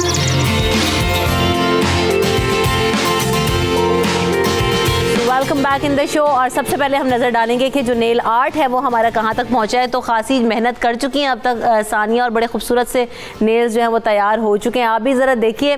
और कितना टाइम लगेगा अब सानिया इसको रेडी होने में? हो गया वो ऑलमोस्ट रेडी है। ये शाइनर इसको क्यों लगाते हैं एंड में माही? एक तो वो आपका जो नेल आर्ट है वो अच्छा पैक हो जाता है, ठीक है, शाइनर से और मजीद शाइन आ जाती है आपके नेल आर्ट पे और खूबसूरत लगता है, शाइन ज़्यादा करते हैं। अच्छा, ये जो नेल लगाए हमने हिरा के, ये कितना टाइम तक सस्टेन कर सकते हैं, इसी तरह रह सकते हैं? अच्छा, नेल्स में भी आपको पता है ये ऑलमोस्ट 1 वीक तक इसको करेगा स्टे, क्योंकि एक्रेलिक नहीं है, ये टेम्परेरी नेल्स हैं। लेकिन आपने फंक्शन वगैरह हो आप 3-4 दिन बड़े अच्छे निकाल सकते हैं। तो इसका फ़ायदा ये है कि आप रिमूव करके, मतलब जेलिश नहीं है, आप अपने 3 डेज़ पे नेल्स वही रहेंगे, आप डिफरेंट नेल आर्ट करा सकते हैं, नेल पेंट चेंज कर सकते हैं। तो इन नेल्स का ये फ़ायदा है। ठीक है। और एक्रेलिक्स में क्या डिफरेंस होता है और वो किस तरह से होता है, कितना लंबा उसका प्रोसीजर होता है और कब तक वो स्टे करते हैं? अच्छा, एक्रेलिक्स तो ये है, सबसे पहले मैं वो कहूँगी कि एक्रेलिक्स वो कराएं जो अच्छा कैरी कर सकते हैं। सही है, ठीक है ना, क्योंकि हमारे यहाँ औरतों ने नेल आर्ट करा के, नेल पेंट करा के, एक्रेलिक्स करा के काम भी करने हैं सारे, ये अपने माइंड में रखें। हाँ, कुछ लोगों का हाथों का काम अगर ज़्यादा नहीं है, मतलब ड्राई वर्क है, यानी कि ऑफिस वर्क है, वो एक्रेलिक करा सकती हैं। जिनका ज़्यादा घर का काम है वो फिर वही बात आ गई कि ग्लव्स के बगैर वो अच्छे मेंटेन नहीं हो सकते, क्योंकि एक्रेलिक अगर टूट जाए ना तो वो आपका नेल डैमेज कर देता है। बिल्कुल। अगर मतलब आप रूटीन में एक्रेलिक आपके नेल्स हुए और आप काम भी कर रही हैं और वो टूट जाता है तो आपकी नेल को डैमेज कर देगा। वो इस तरह से टूटेगा, वो हिट होगा किसी चीज़ में तो आपका नेल जो है ना बाकायदा नीचे वाला नेल भी आपका टूट बिल्कुल। लेकिन वो 3 मंथ्स तक रहते हैं ऑलमोस्ट। उसकी फिलिंग वगैरह आपको करानी पड़ती है, उसकी केयर होती है, उसको मेंटेन करना पड़ता है। तो प्रॉपर केयर करना बहुत ज़्यादा ज़रूरी है उसकी। बिल्कुल, देखिए केयर तो हर चीज़ में ज़रूरी है ना। बिल्कुल। अच्छा डॉक्टर साहब, ये जो हम पहले बात करते हैं कि जिनके नाखून बहुत ज़्यादा टूटते हैं या जो है वो डी टोन्ड हो जाते हैं, एक जैसा कलर नहीं रहता है, तो उसकी क्या वजूहात होती हैं? जी देखिए, इसकी एक तो वजूहात में ज़्यादातर होता है कि विटामिन्स की डेफिशिएंसी होती है। आपने थोड़ा सा नेल्स का ख्याल नहीं रखा हुआ है, क्योंकि नेल्स को आपको ऑफ एंड ऑन देखते रहना पड़ता है, क्योंकि नेल्स के कलर भी थोड़ा सा चेंज होते हैं। अगर नेल आपका थोड़ा सा येलोइश साइड पे जा रहा है तो आप सबसे पहले अपने जॉन्डिस का टेस्ट कराइए। हो सकता है आपको जॉन्डिस हो रहा हो, ये LFT से पता चलता है। अगर आपके नेल्स में बहुत ज़्यादा रेडनेस हो रही है, बहुत ज़्यादा स्वेलिंग हो रही है, तो ये नेल इन्फेक्शन की निशानी है। इसके लिए आपको एंटीबायोटिक भी देनी पड़ती है हमें आपको। लेकिन वही वाली बात है ना कि आप प्रॉपर डॉक्टर को दिखाएं इसको अक्सर लोग होता है कि खुद अपनी तरफ से ट्रीटमेंट कर रहे होते हैं। नेल्स को तो बहुत निगलेक्ट करते हैं लोग, क्योंकि और नेल्स का एक और बहुत बड़ा प्रॉब्लम है कि नेल आपका टेढ़ा ग्रो हो रहा होता है। वो इतना ग्रो हो रहा होता है कि आपके जो नेल के गोश्त है उसमें जा रहा होता है, बहुत पेनफुल होता है। तो उसके लिए मैं सबको कहूँगा कि स्ट्रेट नेल काटा करें, बिल्कुल स्ट्रेट काटा करें कि वो अंदर से ना हो। कोशिश करें, अक्सर डॉक्टर्स भी कहते हैं कि नेल निकलवा दें, मैं इसके फेवर में नहीं हूँ। मेरे ख्याल से नेल्स को निकलवाना नहीं चाहिए, उसको पहले ट्रीटमेंट करना चाहिए, बिकॉज नेल निकलवाना एक बहुत लंबा प्रोसेस है। काफ़ी दिनों तक आपको बैंडेज बांध के घूमना होता है, नेल के निकलने का वेट करना होता है, पेनफुल भी बहुत ज़्यादा होता है। बिल्कुल आप सही कह रही हैं, स्पेशली अगर पैर का हो तो चलने फिरने में दिक्कत हो जाती है, अगर हाथ का भी हो तो खाना पकाना या बहुत सारी चीज़ों में प्रॉब्लम आ जाती है। तो अवॉइड करें, लेकिन साथ साथ उसका ट्रीटमेंट ज़रूर रखें। मैं ज़रूर कहूँगा कि हमारे यहाँ फीमेल ज़्यादातर आयरन डेफिशिएंसी होती है, तो एक आती है फॉलिक एसिड, वो बहुत आसानी अवेलेबल है, हर जगह अवेलेबल है। ये अगर सुबह और शाम खाएं रोज़, नाश्ते के बाद, आते खाने के बाद, तो एक तो आपका हीमोग्लोबिन लेवल इससे बढ़ेगा। साथ साथ इवनिंग प्रिमरोज कैप्सूल्स आती हैं, ये भी आप खा सकते हैं सुबह और शाम में। मतलब ये तो अपना बेसिक अपनी नीड बना लीजिए, बिकॉज आपको पता है खाना प्योर नहीं आ रहा। हम सबको कोई ना कोई विटामिन की ज़रूरत होती है। हम लोग के लाइफस्टाइल्स बहुत ज़्यादा हेक्टिक हैं, नेल्स का भी ख्याल रखना है, अच्छा भी लगना है, तो ये विटामिन आपको एक ज़रूरी अपना बना लें कि सुबह नाश्ता में ज़रूर विटामिन खाया करें, तो इससे आपके नेल्स भी, स्किन भी और हेयर भी अच्छे रहेंगे। अच्छा, हर चीज़ के लिए ज़रूरी है कि आप एक तो हेल्दी अपनी डाइट रखें। अगर आपने फैशन करना है तो अपनी स्किन के लिए, अपने नेल के लिए अच्छी डाइट का आपका होना बहुत ज़्यादा ज़रूरी है, ताकि वो सारी चीज़ें आप जब कैरी करें तो बहुत ज़्यादा खूबसूरत लगें। माहिन, ये जो हम बात कर रहे थे एक्रिलिक्स वगैरह की और डिफरेंट इवेंट्स के हिसाब से, जैसे आपने पहले बताया बर्थडेज का, समर्स का अलग अलग होते हैं, और हमने देखा कि हिरा के हाथ पे भी देखें कितने खूबसूरत तरीके से ये हो गया। तो जो ख़वातीन बेचारी परेशान होती हैं, जैसे कि मैं, कि मेरे नाखून नहीं बढ़ते या मैं बढ़ाना नहीं चाहती हूँ, तो वो आप ये आर्टिफिशियल नेल्स लगाएं, 3 से 4 दिन अपना जो है वो पार्टी इंजॉय करें। बड़ा क्विकली हो गया ये तो बहुत, देखें 15 से 20 मिनट में हो गया और ये बेस्ट है। इसको आप अच्छा सा मैनिक्योर लें, आप 2-3 दिन के बाद उसमें गर्म पानी में डिप करेंगे जब, तो ये आराम से उतर जाएंगे। ठीक है, इसका कोई पेन नहीं है, कुछ नहीं है, और ज़्यादा बेस्ट है। फिर आप 1-2 दिन अपनी नेल की केयर करें, फिर आप लगवा लें। माइन, बड़ी डिफरेंट तरह की टर्म्स अब तो सुनने में आ रही है। मैग्नेटिक नेल्स आ गए हैं, OPI नेल्स समथिंग है, जेल नेल पॉलिश हैं, जेल नेल्स हैं, उन सब में क्विकली बता दीजिएगा कि क्या डिफरेंस होता है। लेकिन आपको वो सारे काम जो हैं वो फिर आपको 2 महीने तक उसको रखना है, ठीक है ना। आप 2 मंथ्स फिर उसको रखेंगे, और फिर वो जाहिर है 2 मंथ्स तक आप बोर भी हो सकते हैं। फिर आपको जाके उतरवाना पड़ेगा, जेल नेल भी, क्रोम भी, डिफरेंट जितने भी टाइप्स के नेल्स हैं वो आपको जाके फिर आप खुद नहीं उसको रिमूव कर सकते। तो अवेयरनेस बहुत ज़्यादा आ गई है। ख़वातीन आपके पास आती हैं अब सलून में ज़्यादा से ज़्यादा नेल आर्ट कराने। बेस्ट है कि आप नेल लगाएं, 2 दिन 3 दिन एंजॉय करें, फिर अपनी नेल की थोड़ी केयर करें, फिर लगवा लें, आपका दिल करे तो वीकेंड पे लगवा लिया करें। ठीक है, तो thank you so much Mahin, आप हमारे शो में आई और आपने हमें इतनी सारी इन्फॉर्मेशन दी और ख़वातीन के लिए टिप्स भी दी हैं, और साथ साथ डॉक्टर काशिफ हमारे साथ मौजूद है जो कि बहुत इंटरेस्टिंग तरीके से बहुत इजी टिप्स बता देते हैं। आप दोनों का भी बहुत शुक्रिया, बहुत खूबसूरत आपके नेल्स लग रहे हैं हेरा, और आपने सानिया बहुत ज़बरदस्त काम किया है, तो आप भी अपने नेल की केयर कीजिए और उन्हें खूबसूरत बनाइए। Thank you so much everyone for coming in show.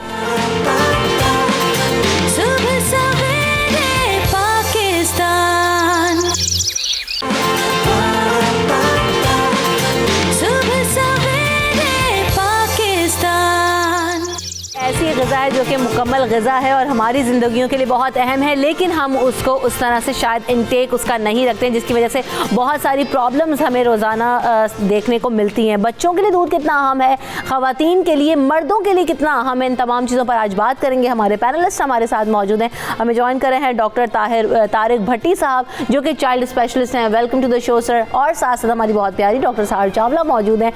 Welcome to the show साहब। तो और कुछ ही देर बाद मुझे कराची स्टूडियो से डॉक्टर खुर्रम मुशीर और डॉक्टर ईसा भी ज्वाइन करेंगे, जिनसे हम जानेंगे कि स्किन के लिए दूध कैसे इस्तेमाल हो सकता है, और इस हिसाब से भी जानने की कोशिश करेंगे कि हम बहुत सारा दूध का इस्तेमाल करते हुए अपनी प्रॉब्लम्स को कैसे एड्रेस कर सकते हैं। तो सबसे पहले डॉक्टर तारिक भट्टी साहब, ये तो दूध को हमने शायद मंसूब ही सिर्फ बच्चों से कर दिया है, बहुत सारी ख़वातीन और वो तो इनटेक उसका करती नहीं है, साहर से बात करूँ, लेकिन तारिक साहब बच्चों के लिए दूध कितना अहम है और इनटेक कितना होना चाहिए बच्चों का? थैंक यू वेरी मच, बहुत बहुत शुक्रिया।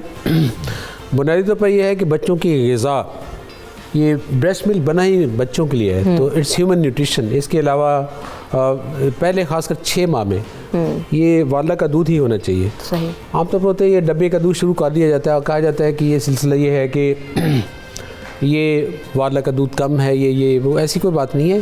खुदा ने बनाया है और ये इंसान के बच्चे के लिए बनाया है। पहले 6 माह के लिए खासकर जो है ये सिर्फ और सिर्फ ह्यूमन मिल्क वाला का दूध होना चाहिए। ठीक है। और जब बच्चे बड़े हो जाते हैं 6 माह से लेकर 1 से 1.5 साल तक के बच्चों को, तो फिर उनके लिए किस तरह से उनको हैबिट उनकी? उसमें यह है कि वाला का दूध तो 2 साल तक होना चाहिए। 6 माह के बाद आप जो है ये सॉलिड, ये जो वीनिंग डाइट हम कहते हैं, दैट मीन्स कि ये जो ठोस ग़िज़ाएं, सही है, मिसाल के तौर पर केला, खिचड़ी, दलिया, कस्टर्ड, फिरनी, ये शुरू कर सकते हैं। ठीक है। हलीम, हलवा, इस किस्म की चीज़ें 6 माह के, आलू मैश करके दे सकते हैं। वाला का दूध जारी रहना चाहिए, ये दूध के अलावा चीज़ से। आहिस्ता था ये सॉलिड फीड ये ज़्यादा होती है जितने वाला का दूध कम। पहले 6 माह तक जो सिर्फ और सिर्फ वाला का दूध काफ़ी होगा, लेकिन जब बच्चा ग्रो करता है उसको जो है ना इजाफी चीज़ें चाहिए, वो सिर्फ वाला का दूध से पूरी नहीं होंगी। ठीक है, उसके लिए जो ना आपको एडिशनल चीज़ें देना पड़ेगी, और वो हैं ये ठोस गज़ाएँ, मसलन केला की चीज़ें मैंने जो मेंशन किया है। और 2 साल तक वाला का दूध, 2 साल के बाद ज़रूरी नहीं है, 2 साल के बाद जो नॉर्मल डाइट है घर वाली फैमिली फूड वो यूज़ करें। सही है। अच्छा, तो बच्चे कुछ ऐसे होते हैं डॉक्टर साहब के बच्चे खाना खाना पसंद नहीं कर रहे होते हैं, और क्योंकि उन्हें दूध की आदत पड़ चुकी है तो सिर्फ दूध ही ले रहे होते हैं, तो दूध एक कंप्लीट उनके लिए ग़िज़ा होती है जो बच्चे खाना अट्रैक्ट नहीं होते, या फीडर में बस दूध पी लिया, जैसे 3 साल के 4 साल के बच्चे हैं, कुछ बच्चे स्कूल गोइंग भी होते हैं, तो उनको क्या 1 गिलास दूध काफ़ी है या उनको ज़्यादा भी? ये मिसकंसेप्शन है कि मिल्क जो है कंप्लीट डाइट है, पहले 6 माह के लिए तो बच्चे के लिए बिल्कुल सही, सिर्फ और सिर्फ बड़े बच्चों की हम बात करें, बड़े बच्चे मिसाल साल 1.5 साल का 2 साल स्कूल गोइंग, इसमें जो ना उनको इजाफी ग़िज़ायत मिलनी चाहिए। ठीक है, और ये अगर नहीं मिलेगी वो कमज़ोर रह जाएंगे, हड्डियाँ कमज़ोर हैं, खून की कमी आ जाती है, उनको इजाफी ग़िज़ा दूध के अलावा मिलनी चाहिए। ठीक है, और उसका अगर ये बच्चे ना दूध पिए उसका एक फार्मूला है, माँ अक्सर ये होता है कि सिर्फ और सिर्फ वही दूध देती रहती है, नहीं ऐसे नहीं है, उसका एक तरीका है, जब बच्चे को भूख लगे उस वक्त दूध की बजाय ठोस ग़िज़ा उसके सामने रखे, बच्चा 3 दिन में ये सीख जाता है कि ये जो है ना आहिस्ता आहिस्ता बच्चों की आदत भी, फीडिंग इज़ ए हैबिट, सही जैसे दूध पीने की आदत होती है, हम बड़े भी एडिक्ट होते हैं, ये ख़ास चीज़ खाने की एक मिजाज बन जाता है, टेस्ट डेवलप हो जाता है, ठीक, बच्चों का भी टेस्ट डेवलप हो जाता है, सही। तो उसको ब्रेक करने का तरीका है कि अगर सिर्फ और सिर्फ दूध ले रहा है, दूध से छुड़ाना है, तो यह कि जब भूख लगे तो उसके सामने आहिस्ता आहिस्ता 2, 4, 10 दिन में ठोस ग़िज़ा रखें। ठीक है, तो यानी बच्चों के लिए जो माओं का कॉन्सेप्शन ये है कि जो बच्चे खाली दूध पी लेते हैं जनाब उनको कंप्लीट मील मिल रहा है या वो बस काफ़ी है उनके लिए, तो ऐसा नहीं है, उनको खाने की भी इतनी इंपॉर्टेंस उनके लिए होनी चाहिए और उनको देना चाहिए।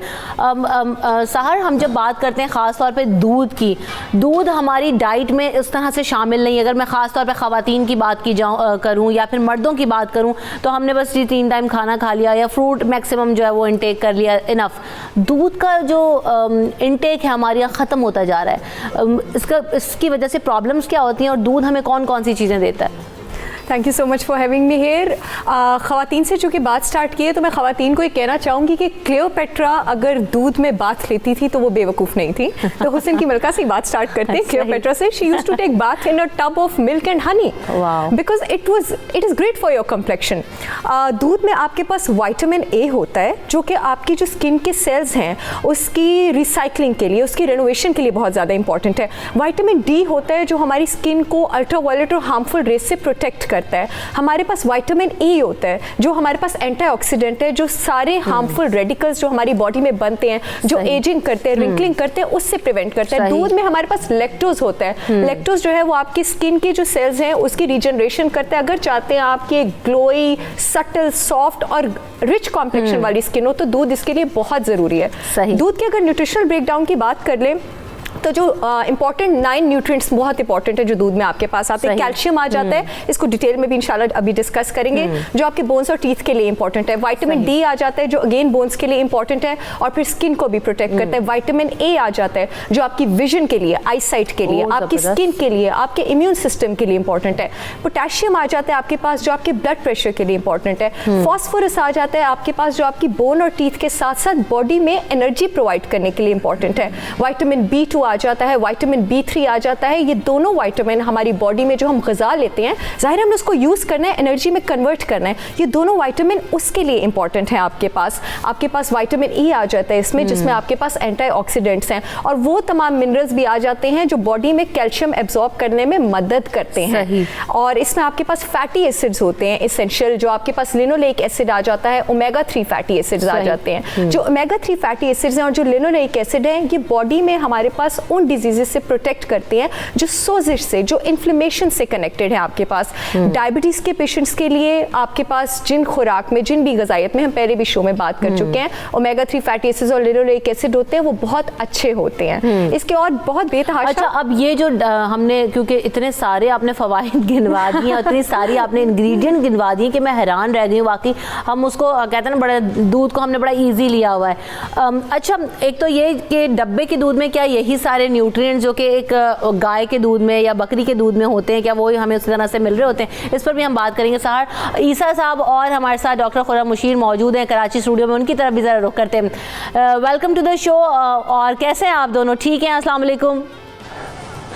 अल्हम्दुलिल्लाह वालेकुम जी, बिल्कुल ठीक ठाक। आप बताइए। अल्लाह का शुक्र। अल्हम्दुलिल्लाह।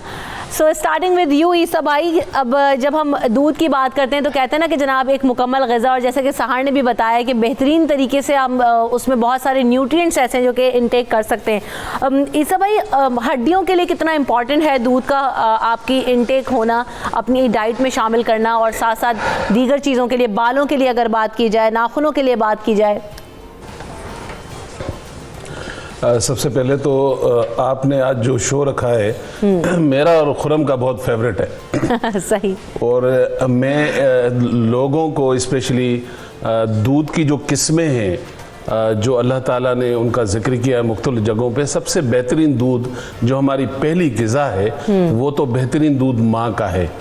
और उसकी रीज़न ये भी है कि जहाँ अल्लाह ताला ने 153 से ज़्यादा आयत का जिक्र किया है कि नसीहत नसीहत नसीहत, वहाँ एक ऐसी भी आयत है जहाँ अल्लाह कहता है वसीयत, वह वसीना, मैं इंसानों को वसीयत करता हूँ कि उसकी माँ ने उसे दूध पिलाया है और ये अपनी माँ का भी शुक्र अदा करे, मेरा भी शुक्र अदा करे। हमारी आज की माँ को सबसे ज़्यादा तवज्जो देनी है कि इस दूध में अल्लाह ताला ने वो चीज़ें रखी हैं जिससे उस बच्चे की ब्रेन की डेवलपमेंट होती है, हड्डी की होती है, और वो बहुत सारे इन्फेक्शन से बच्चा बचता है। तो आज उस दूध की जगह फिर वो डब्बे के दूध ने ले लिया है। डब्बे का दूध कोई भी डॉक्टर बैठा हुआ हो वो नहीं कह सकेगा कि ये माँ के दूध की बराबरी कर सकता है पूरी दुनिया में। इसलिए चाहिए हमारी माँओं को कि अपने बच्चे को पहली फीड जो दूध की है वो ज़रूर कराएं। आप उस दूध की अहमियत अपने औलाद को ज़रूर दें। और सेकेंडली, बिल्कुल इसमें कोई शक नहीं है, मशहूर तो ये है कि सिर्फ कैल्शियम नहीं, ऐसा नहीं है,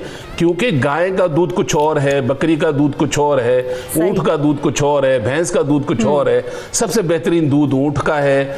नंबर 2 पे आएंगे तो बकरी का दूध है, क्योंकि इसमें फैटी एसिड बहुत कम होता है और इसके अंदर जिंक होता है जो आपकी ब्यूटी और बालों के लिए बहुत अच्छा होता है, बच्चे की ब्रेन के लिए बहुत अच्छा होता है, ताकत के लिए बहुत अच्छा होता है। और अगर आप जाएंगे गाय के दूध पे तो फिर वो सेकंड नंबर पे बेहतरीन दूध है, क्योंकि उसमें ओमेगा 3 बहुत होता है। और हड्डियों के लिए, दांतों के लिए, खास तौर पे जो जोड़ों के मरीज हैं उनके लिए बेहतरीन है। और किसी को मोटा होना है तो फिर गाय का दूध बेहतरीन है, क्योंकि उसमें फैट बहुत ज्यादा होती है। और मसला तो मोटा होना नहीं है ना, मसला ये कि दुबला होना जो है ना वो हमारा मुल्की मसला है शायद, उस पर बात करेंगे कि दूध जो है क्या मोटा बकरी का दूध, करती हूँ इससे बात। ईसा भाई जरा खुरम को भी शामिल गुफ्तगू कर लेते हैं। Khurram, welcome to the show. तो सबसे पहले तो ये बताएं कि दूध हमारे बालों के लिए, स्किन के लिए कितना जो है वो ज़रूरी है?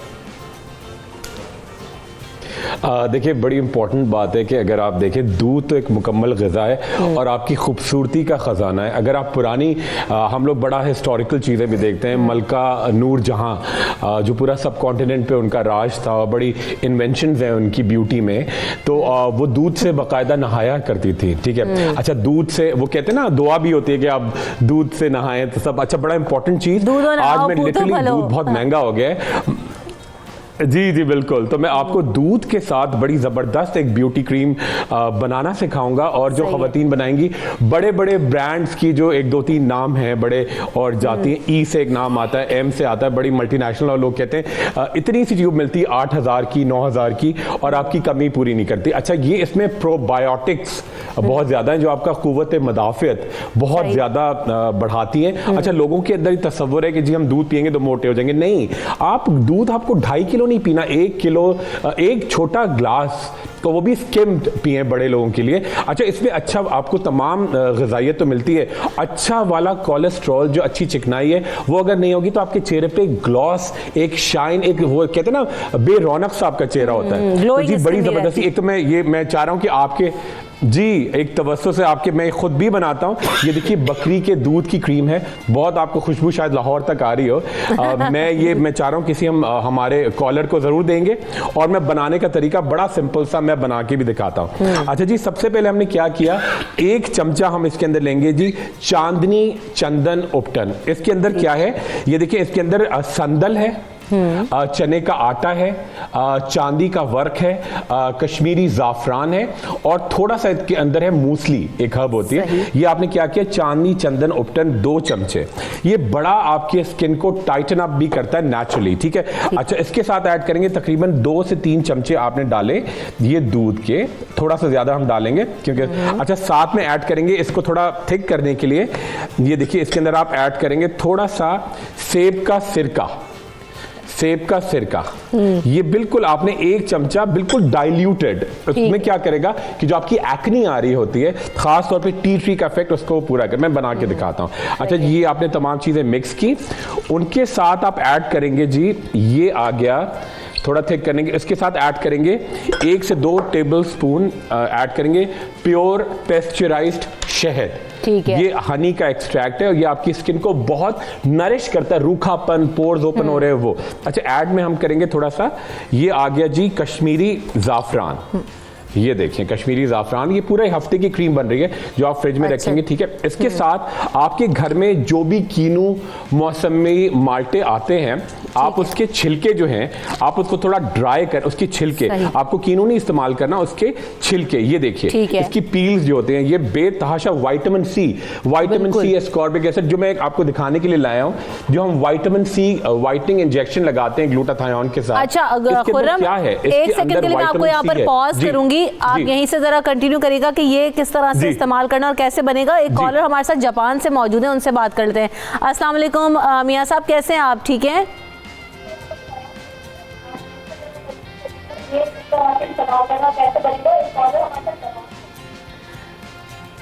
मियां हीरा साहब, आप अपने टीवी का वॉल्यूम कम कर दें और हमसे बात कर लें पहले। कैसे हैं आप? ठीक है जी, वालेकुम सलाम, ठीक ठाक, आप कैसे हैं? अल्हम्दुलिल्लाह। क्या पूछना चाहते हैं?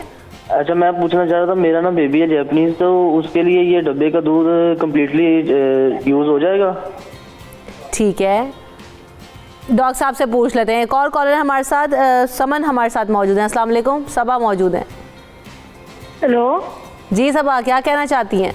जी, मैं अपनी स्किन के बारे में पूछना चाहती थी। मेरी एक्नी है और वो ख़त्म हो जाती है।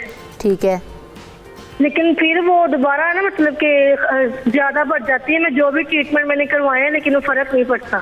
ठीक है, तो इसके बारे में और मोटापे के बारे में प्लीज़ बता दीजिएगा। मैं बहुत मेडिसिन इस्तेमाल करती हूँ लेकिन फ़र्क नहीं पड़ता। चलें ठीक है, बता देते हैं आपको डॉक्टर साहब। एक और कॉलर हमारे साथ मौजूद है, मिसेस रहमान। अस्सलाम वालेकुम।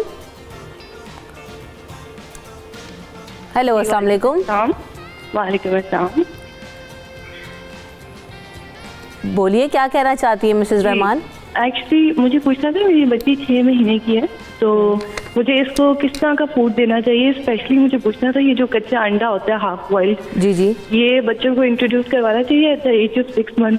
ठीक है। एंड हनी देना चाहिए इनको कि नहीं? सही है, डॉक्टर साहब से पूछ लेते हैं, बिल्कुल हमारे साथ ही शो में रहिएगा। अच्छा खुर्रम, ओवर टू यू। आप कुछ बता रहे थे, पहले उसे कंप्लीट कर लीजिएगा, देन फिर हम अपने सवालों के जवाब भी लेते हैं। जी बिल्कुल बिल्कुल जी, मैंने इसके अंदर कीनों के छिलके डाले थे, फिर मैंने डाला एक्स्ट्रा वर्जिन कोकोनट ऑयल, ठीक हो गया, नारियल का तेल, जो आपकी स्किन को बड़ा नरिश करता है और जो आपके थोड़ा हम गुस्सा करते हैं या लाफ लाइंस आती हैं या माथे पे फरोइंग होती है, उसको करता है, हिट करता है। अच्छा जी, ये आ गया जी, ये आपने अक्सर पूरा पाकिस्तान में भरा हुआ नहरों के किनारे, ये है यूक्लिप्टस, सफेदे का जो दरख्त होता है उसकी छाल, सही, यूक्लिप्टस दरख्त की छाल, ये इसके अंदर जो इफेक्ट है, ये यूक्लिप्टस ऑयल भी होता है, ये आपके दाने बनने के प्रोसेस को, जो आपके ब्लैक हेड्स बनते हैं और हम सैलून में जाके स्कैल्पेल से खींच के निकालते हैं, उसको ये कॉम्बैट करता है। ठीक है जी, और एंड में हम ऐड करेंगे जी, ये आ गया केवड़ा और इसके अंदर है अर्के गुलाब का एक्सट्रैक्ट, सही, ठीक है। ये जबरदस्त ब्यूटी क्रीम आपके सामने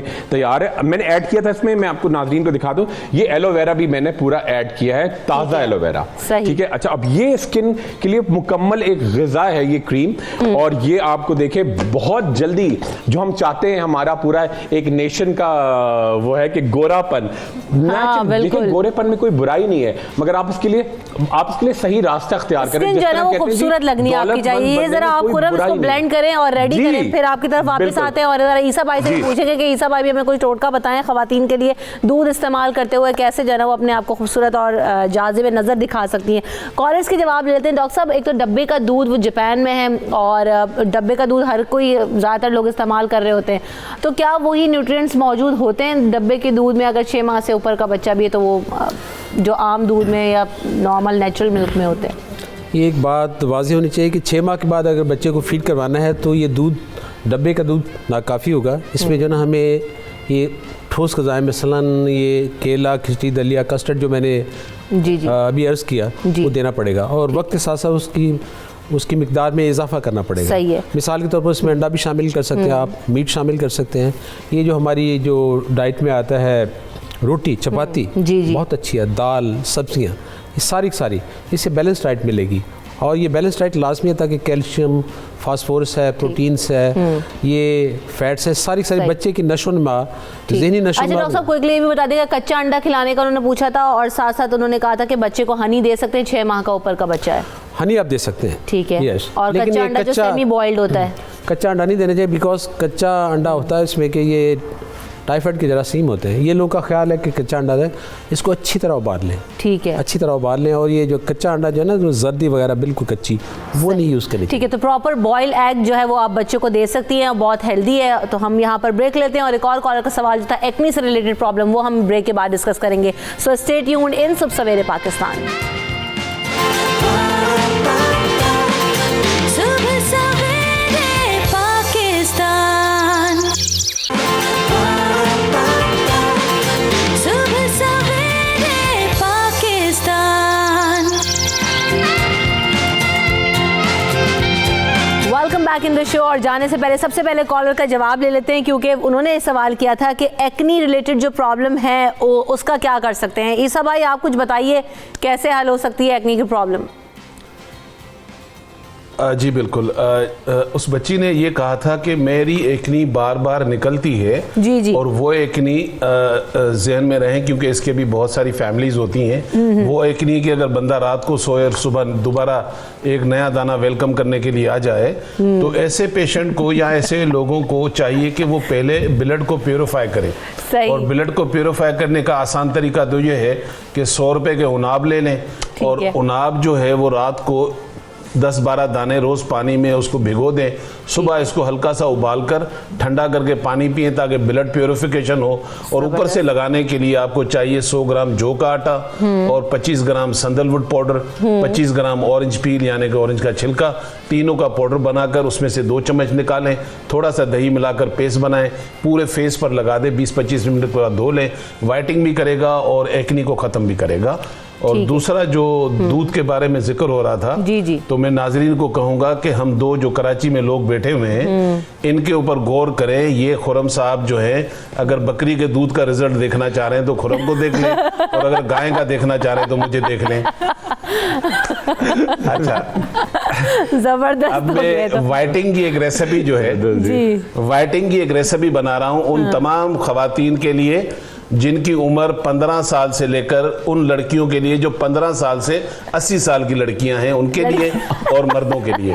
तो इसके लिए हम जरा आज फुल मूड में फेवरेट हो गए आप आज तो। उसके लिए करना क्या चाहिए, बकरी का दूध ले, ये सामने मैंने रखा है बकरी का दूध, 1 प्याली बकरी का दूध लेकर इसमें 1 प्याली आप पानी ऐड कर दें और बड़ा आसान है, ये वाइटिंग भी करेगा और क्लीजिंग भी करेगा। इसमें 1 अंडे की सफ़ेदी भी ले लें आप, ये मैंने निकाल ली है, ये भी इसमें ऐड कर दें और फिर इसमें आपने डालनी है 2 टीस्पून बेकिंग सोडा जो आप घर में इस्तेमाल करते हैं। दुरुस्त। देखिए हमने इसमें 1 प्याली दूध लिया, 1 प्याली पानी लिया और अंडे की सफ़ेदी डाली और 2 टीस्पून बेकिंग सोडा लिया। ये अच्छा खासा जो पानी आपको नज़र आ रहा है, आपने करना ये है, ये बनाने के बाद आपने घर में से सूती कपड़ा लेना है और उस सूती कपड़े को पूरे को इसमें डिबोना है ताकि ये पूरा पी जाए। ये मेरे पास कपड़ा नहीं है, टिश्यू है, तो इसको डिप करके पूरे फेस पर आप इसको चिपका दें। तो ये आपकी वाइटिंग भी करेगा और क्लीजिंग भी करेगा।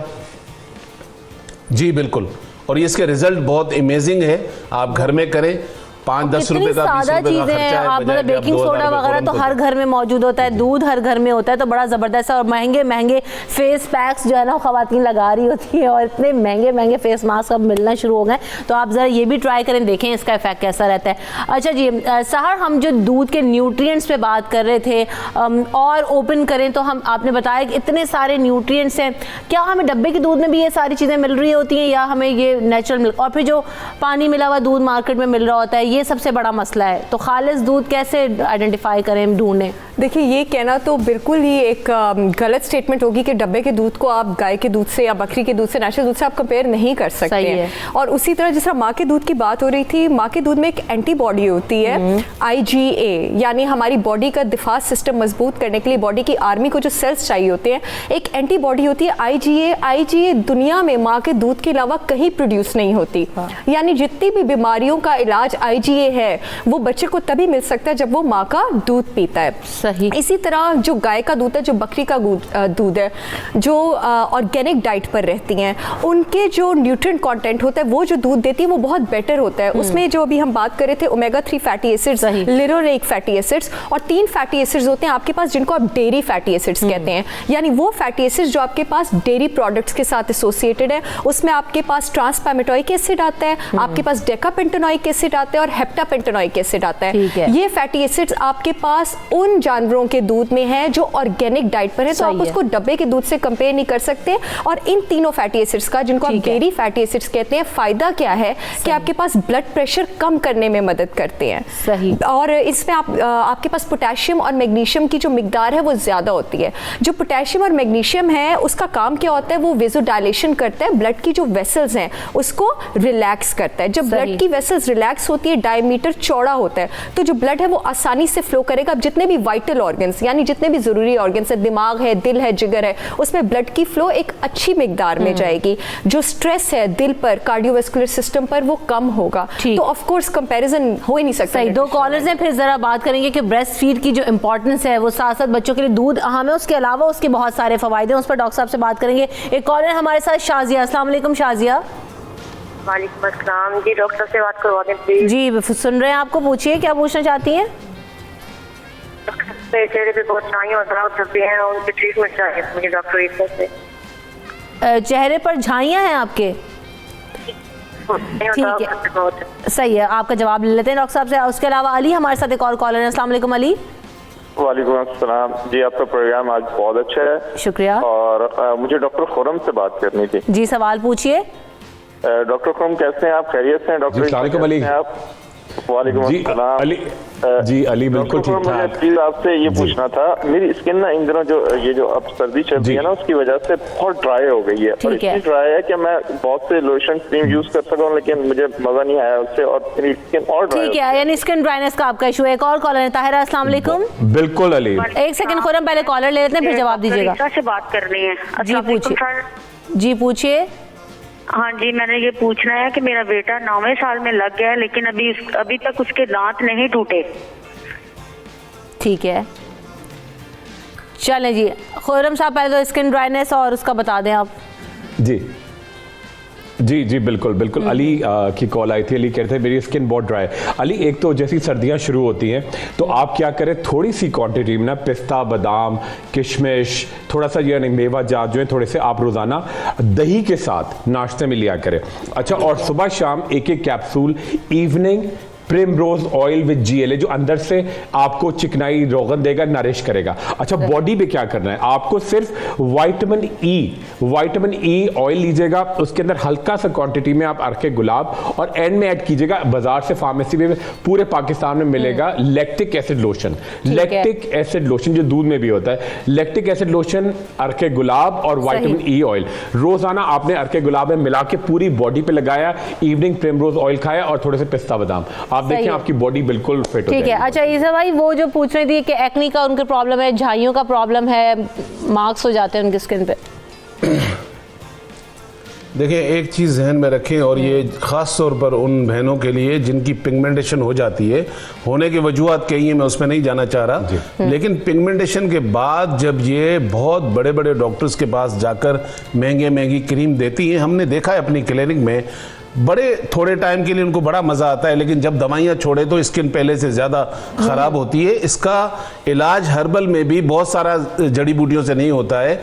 6 चीज़ें मैं आपको बता देता हूँ, जिसका मैं खुद क्लिनिक में बनाता हूँ, वही चीज़ें आपको बता रहा हूँ। ज़ाफ़रान, बादाम, हुस्न यूसुफ, निशास्ता, बालजड़, ऑरेंज पील, ये 6 चीज़ों का पाउडर बनाकर आप अपने पास रख ले। जब आपको लगाना हो 2 चम्मच लेकर थोड़ा शहद मिलाएं और पूरे फेस पर एक लेप लगा दें कि स्किन ढक जाए। ये ब्लैक कलर का बनेगा और 1 घंटा इसको लगा के रखना है दिन में, रोजाना 1 दफा, वक्त कोई भी हो, और इसको कंटिन्यू करें क्योंकि ये 1.5 साल का अरसा लेता है। इसको कंटिन्यू करना चाहिए। दूसरी मैं आपके व्यूअर्स के लिए, क्योंकि खासतौर पे आपके शो के बाद बहुत ज्यादा मेरे ग्रीन रूट के पेज पर लोग लिखते रहते हैं कि ईसा भाई आपने डिस्काउंट बंद कर दिया है, तो आज की तारीख जुमेरात और जुम्मे का दिन 50% पूरे पाकिस्तान के व्यूअर्स के लिए ऑफ है। तो यानी आप अवेल कर सकते हैं, बहुत जबरदस्त ऑफर जो है ना वो डॉक्टर ईसा ने आज दी। सुबह सवेरे पाकिस्तान, सुबह सवेरे पाकिस्तान। खुर्रम, आप भी कुछ बता दें तो दानों के लिए, और फिर क्या बालों वालों के इस्तेमाल के, बालों को नरिश करने के लिए दूध का इस्तेमाल कर सकते हैं क्या? बिल्कुल, बालों के लिए। और मैं एक बड़ा ज़बरदस्त ड्रिंक बना रहा हूँ, मिंटी पिंक लेडी। ये खवातीन को, एक तो वजन आपका दूध के साथ पता है, लग रहा है आपको खवातीन ने पैसे दे के बिठाया उन्हें खुश करने के लिए आज। खूब बटरिंग हो रही है ना। जी बिल्कुल, देखिए मिंटी पिंक लेडी है और इससे उनके बाल बड़े ग्लो करेंगे। अच्छा, आईब्रोज, आई लैशेस बड़ी घनी होंगी और आपको नेचुरल ग़िज़ाइयत मिलेगी और आपका वजन कम होगा दूध के साथ। सही है, जरा जल्दी से बता दें, वक्त कलील रह गया। ठीक है जी, बिल्कुल।